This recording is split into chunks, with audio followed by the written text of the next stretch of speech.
What is going on, everybody? Been a diehard Pistons fan since '03 and eager to see this team getting back to playing winning basketball. In today's video, I want to talk about Jalen Duren and his ceiling, where he could potentially wind up in this league. Because just after talking to a lot of Pistons fans this summer, reading messages boards, things like that, I feel like a couple things are falling flat on people on where he improved last season and where he could potentially wind up. So, to kick things off, the first thing that we need to make clear that I'm sure everybody is aware of is Jalen Duren is still 20 years old. Jalen Duren doesn't turn 21 until November, so this season will start off with Jalen Duren still being young enough to not be allowed to buy a beer. It's crazy. There's loads of NBA rookies that are younger than Jalen Duren, guys that still haven't played a single possession in the NBA, who just got drafted, that are older than Jalen Duren. A lot of them even in the first round, right? Guys like Devin Carter. There's loads of them. Tons and tons of guys who are older than Jalen Duren who just got drafted and still haven't played in the NBA.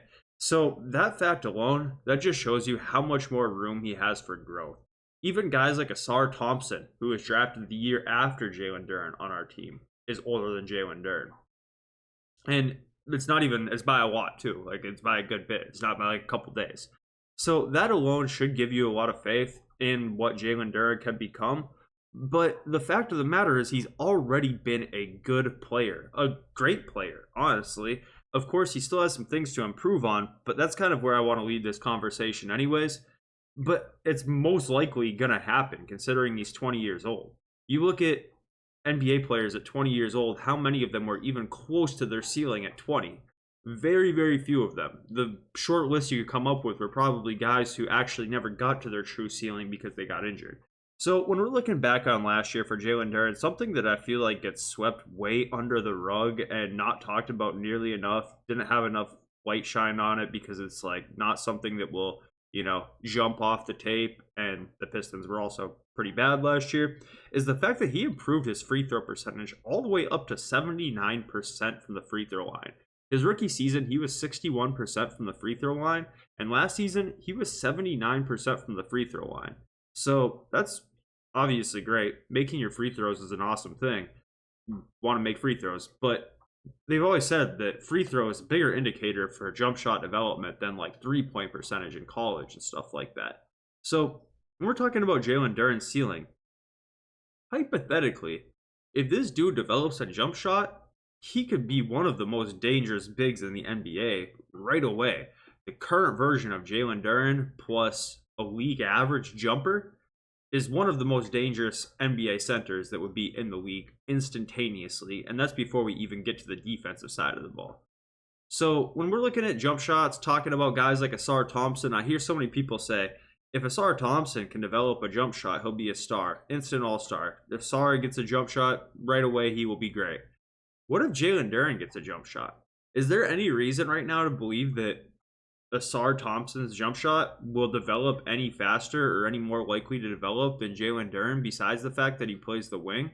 And it's the NBA in 2024. Big shoot. So there's a real world where Jalen Duren turns into a jump shooter. Is it likely? That I don't know. But what I do know is I remember last year when he's playing in the summer league, we got to see him take a few jump shots, even a couple jumpers off the pull-up midi, a couple corner threes, things like that. His shot is not completely broken. And you look at a guy like Isaiah Stewart, right? Isaiah Stewart did not shoot any three-pointers, really, his first couple of years in the league.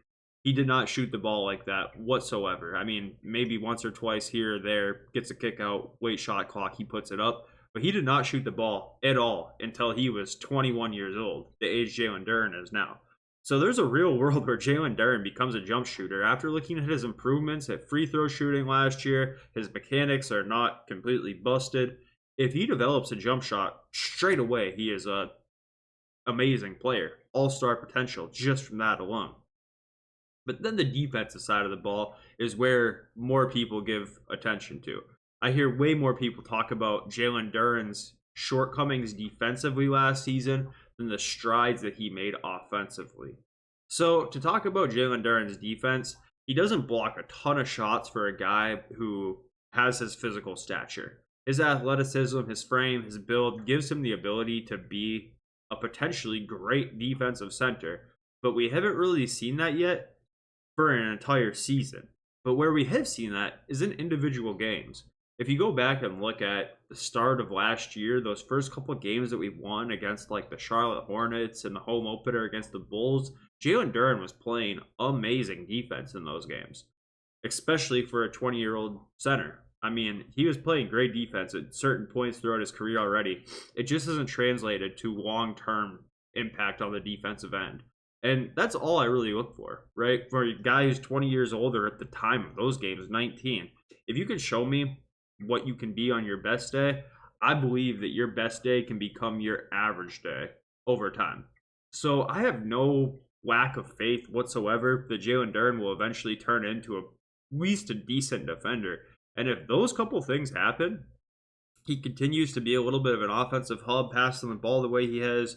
Obviously, already one of the best rebounders in the league, continues to be a vertical lob threat. And then let's say that those good defensive games he has becomes the regular for him, and that's every night.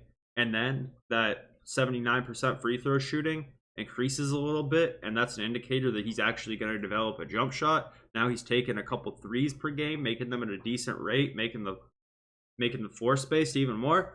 The dude's an all-star, an all-NBA caliber player if those things happen. And at 20 years old, there's no reason to believe that those things are not impossible to achieve. They very well could happen. There's no doubt in my mind that that is a possible outcome. Is it the most likely outcome that all of those things click and that happens? Maybe not, but it's definitely not something that's a long shot or completely impossible or something that should be written off. He's already good at so many things. Like he's third last year in rebounds, probably top 5 in triple doubles. Like he can already do so many things. And at 20 years old, I just think that the sky is the limit for him. And when we're talking about the young players on the team, I don't know why, even considering that he's the youngest out of all of them except for Holland, he seems to be the one who gets written off the most. People talk about, oh, he's not a great defender, this and that. But then when we talk about Ivy, he wasn't in a good position last year. He didn't have the opportunities. When we talk about Asar, it's, oh, well, if he develops a jump shot, it's over for the league. And while I agree with those things, I just don't know why we don't extend the same benefit of the doubt to Jalen Duren all the time, especially considering that he's younger than both of them.